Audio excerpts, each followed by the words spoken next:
Hello, welcome to the Unofficial Garage again at Unofficial Use Only. So, still working on the stretch for Dan Mick's Jeep. It's actually right behind the camera. In a second I'll show you a couple of things that we're doing, but continue to follow along.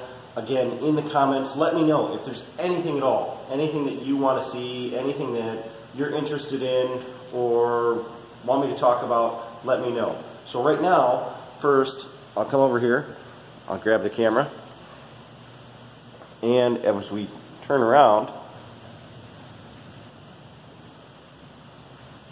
you can see this is the stretch portion in Dan Mick's Jeep. So it's a 22-inch gap that we've added, and if we get real close, you can see the double wall. So this inner piece is just a bridge so that when we're welding we get really good penetration and it makes it a little bit more structural. So that goes all the way up around. This is some of the stuff that we did the other day. Another bridge inside. And what we're going to do is I fabricated some panels. So here's one of the panels. So this piece of sheet metal fits the hole exactly. It's got a little radius at the bottom. It's kind of hard to see, but that will fit in the hole exactly. So I'm going to chuck this in the hole and tack it in, and then we'll go over and do the other side and make the floor. But again, I just want to bring you along to everything. You can see what's going on in the shop. In fact, today we got a little new addition. We got some new nut and bolt racks from MS Supply. So this one on the left is all metrics. So the one on the right is standard, and we've had that for a while, but MS Supply, Robert really hooked us up, took care of us. He does some of the best nuts and bolts in the business.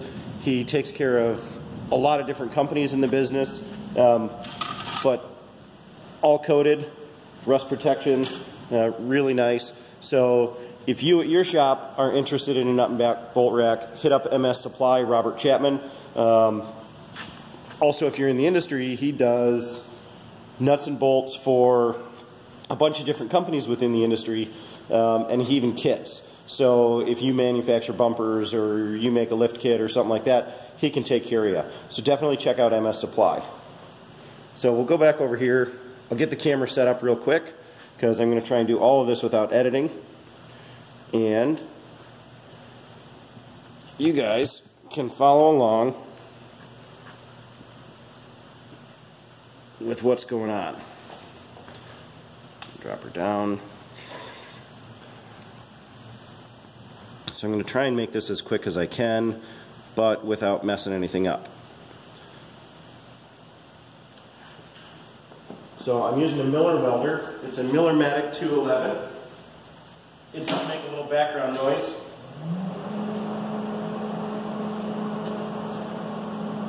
Got my gloves.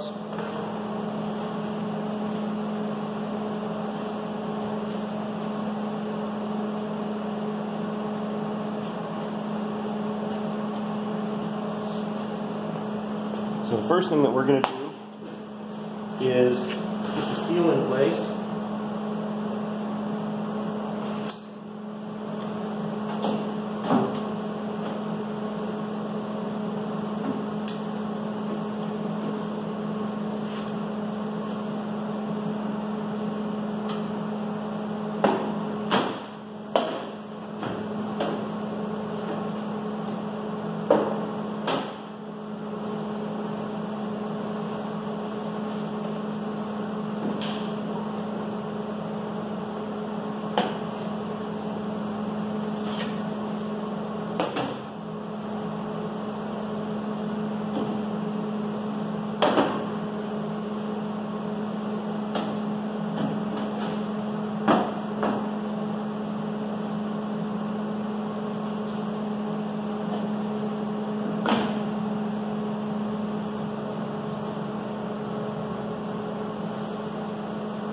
So I'm using a lot of magnets all the way around it, and each magnet is holding the panel as flush as it can to the original Jeep.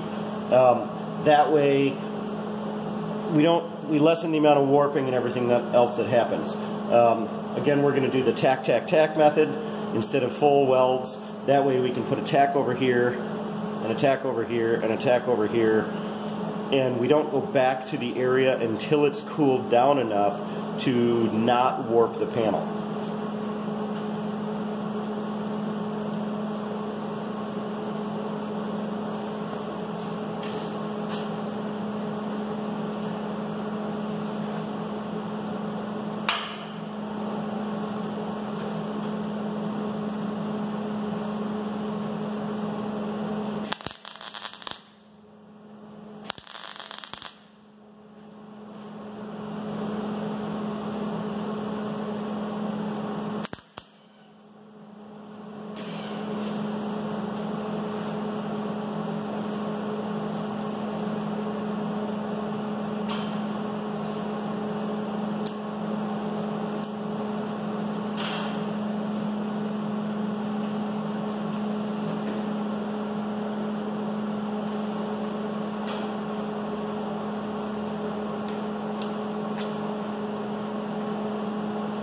Now this is something that happens sometimes.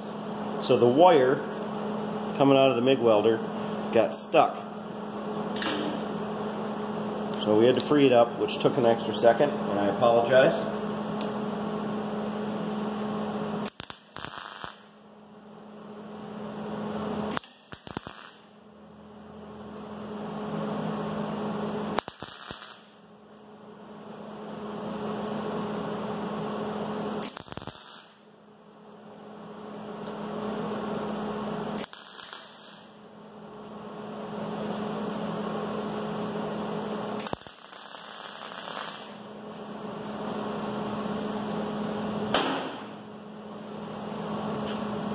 So we lost a magnet, it kind of fell off. We just put a tack over here.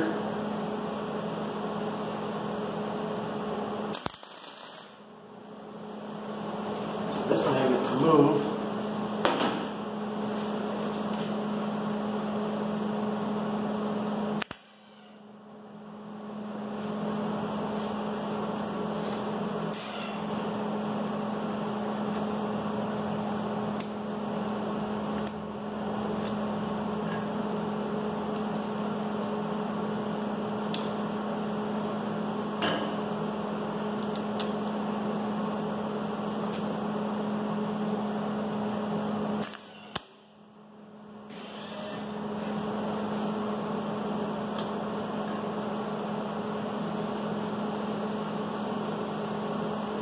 So as you can see, and I'm not going to bring you along for the entire thing because this is going to take me, I don't know, another hour or so to get welded in.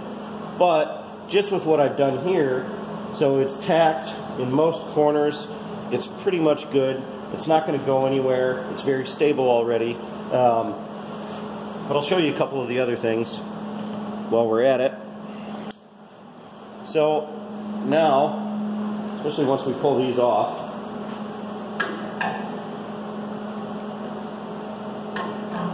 this is not going to go anywhere because it is tacked in place. So now you can really see how much additional length was put into that TJ.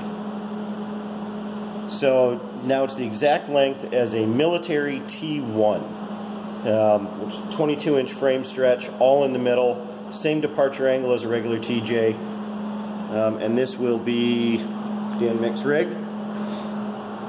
Now, on the inside, you'll see there's a big hole where the floor should be, and that, we're actually doing something a little bit fun. Well, I don't know if it's fun, it's a lot of extra work, but what we're going to do, because it's so much longer and it's a tour vehicle, we're going to add a second row of seats, and the way that we're going to do that is we actually cut, and it's a little dark over here, but I cut the entire floor out of another TJ. So I'm going to section that piece of floor up, graft it into this rig, and we'll see where it goes. So again, thank you very much for coming along. Thank you very much for watching the video. If you made it this far, I'm really, really sorry if it was a little bit slow, but I'm learning and I'm trying to do a couple of these with no edits at all. So again, welcome to the Unofficial Garage at Unofficial Use Only. Follow along, hit the like and subscribe button, and let's see what we do. Let's have some fun. Have a wonderful day. Like, subscribe, follow along, tell all your friends, and really in the comments let me know if there's something particular that you want to see. Thank you very much.